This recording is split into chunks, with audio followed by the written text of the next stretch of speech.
DA নিয়ে আবারও খুব গুরুত্বপূর্ণ আপডেট। কর্মচারীর অধিকার। ভারতীয় সরকারি কর্মচারীরা কিস্তিতে 18 মাসের ডিএ বকেয়া পাবেন। তো ভিডিওটি 1 সেকেন্ডের জন্য স্কিপ করবেন না, পুরোটা দেখবেন। আর আপনি যদি চ্যানেলের নতুন দর্শক হয়ে থাকেন এবং চ্যানেলকে সাবস্ক্রাইব না করে থাকেন তো অবশ্যই চ্যানেলকে সাবস্ক্রাইব করবেন এবং আমাদের পাশে থাকবেন। তো ভিডিওটি শুরু করা যাক।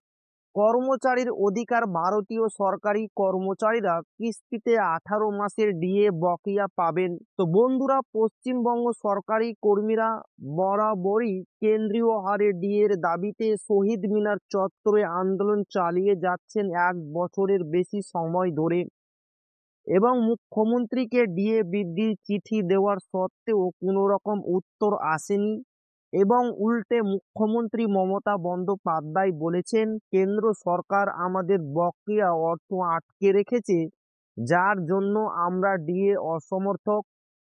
এবং তিনি আরো বলেছেন, কেন্দ্র সরকারের কাছে ডিএটা বাধ্যতামূলক এবং রাজ্যের ক্ষেত্রে ডিএটা অনৈচ্ছিক বিষয়। কিন্তু পশ্চিমবঙ্গ সরকারি কর্মীরা এই সমস্ত বক্তব্য মানতে নারাজ। পশ্চিমবঙ্গ সরকারি কর্মীদের একটাই বক্তব্য, পশ্চিমবঙ্গ ছাড়া বাকি রাজ্যগুলি কিভাবে কেন্দ্র সরকারকে অনুসরণ করে ডিএ পাচ্ছে, কিন্তু এর জবাব দিচ্ছে না পশ্চিমবঙ্গ সরকার। এবং আমরা একদিকে দেখেছিলাম কলকাতা হাইকোর্টের তরফে রাজ্য সরকারকে বলা হয়েছিল সমস্ত কর্মীদের বকেয়া ডিএ মিটিয়ে দিতে হবে।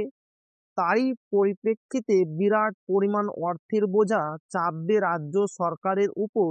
এই কারণ দেখিয়ে সুপ্রিম কোর্টে ডিএ মামলা দাখিল করে রাজ্য সরকার, এবং যার শুনানি এখনো পর্যন্ত হয়নি। কিন্তু নিউজ পত্রিকা সূত্র মারফত যে আপডেটটি উঠে আসছে, যে ডিএটা নাকি কর্মচারীদের অধিকার, এমনই নাকি সুপ্রিম কোর্টের সিদ্ধান্ত।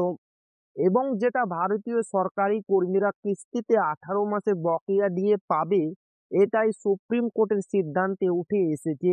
তো এই ছিল ডিএ নিয়ে খুব গুরুত্বপূর্ণ আপডেট, যা আপনাদের মাঝে শেয়ার করলাম। তো ভিডিওটি ভালো লাগলে অবশ্যই আপনার বন্ধুদের শেয়ার করবেন, যাতে তাদেরও উপকার হয়।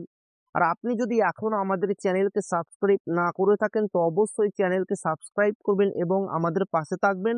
তো আবারও দেখা হবে ডিএ রিলেটেড খুব গুরুত্বপূর্ণ ভিডিওতে।